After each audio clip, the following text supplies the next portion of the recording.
Ouais,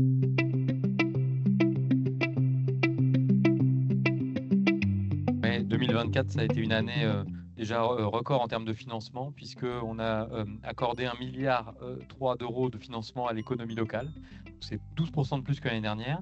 Il y a plus de 300 entreprises et structures de l'économie sociale qui nous ont fait confiance, qui sont devenus clients de la Caisse. Vous avez quelques logos d'une petite partie de ceux qui nous ont fait confiance cette année. Voilà, sur chaque territoire. Nos centres d'affaires sont dans une démarche et une forte dynamique de conquête de nouveaux clients. Et puis notre modèle de proximité séduit ses clients. Donc voilà pour les entrées en relation. 2024, c'était une année aussi qui a marqué un soutien fort à l'écosystème du secteur public, des collectivités locales, où on a fait également une année de fort soutien, et puis le monde du logement social, voilà, qui a eu aussi beaucoup de besoins cette année. On sait que le sujet du logement est une préoccupation forte. Vous avez ici une opération remarquable. Je sais que, d'ailleurs, on a un de nos administrateurs connecté qui est ici en photo.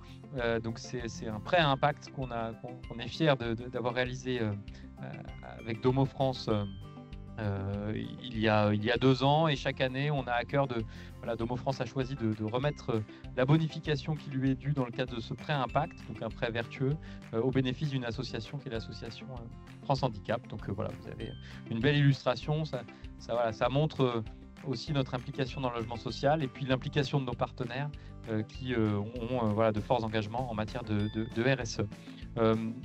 Dans les autres sujets marquants de 2024, on en parlait tout à l'heure, le livret transition territoire. L'ensemble des agences de la CEABC ont collecté auprès des clients 140 millions d'euros. Ça nous a permis de réaliser beaucoup de financements sur le territoire, de financements vertueux pour la transition environnementale. Vous avez un exemple ici d'un financement qui a été réalisé dans le Lot-et-Garonne. Voilà, c'était la promesse du livret transition territoire. Les 140 millions collectés par les agences ont intégralement été utilisés pour des financements sur l'année 2024. Fort de son succès, on a besoin de reconstituer une nouvelle collecte en 2025 pour continuer à accompagner les nombreux projets de notre territoire. Voilà, 2025, on sera toujours plus présent auprès de l'ensemble des acteurs du territoire, l'ensemble des clients, dans un contexte toujours perturbé. Donc voilà, c'est ce que font l'ensemble des équipes de la Banque du développement régional. Et puis, comme le disait Pierre, voilà, j'aurai le plaisir, après 4 ans passés à la tête de la Banque de développement régional,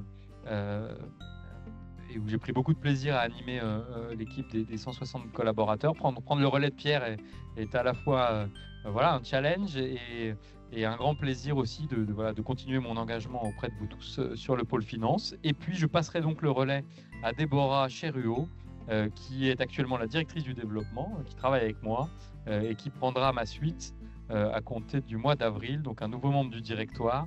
Et j'ai toute confiance en Déborah, avec qui je travaille depuis quelques années, dans sa capacité à continuer à accompagner l'ensemble de nos clientèles. Voilà pour l'agenda et les financements remarquables réalisés cette année.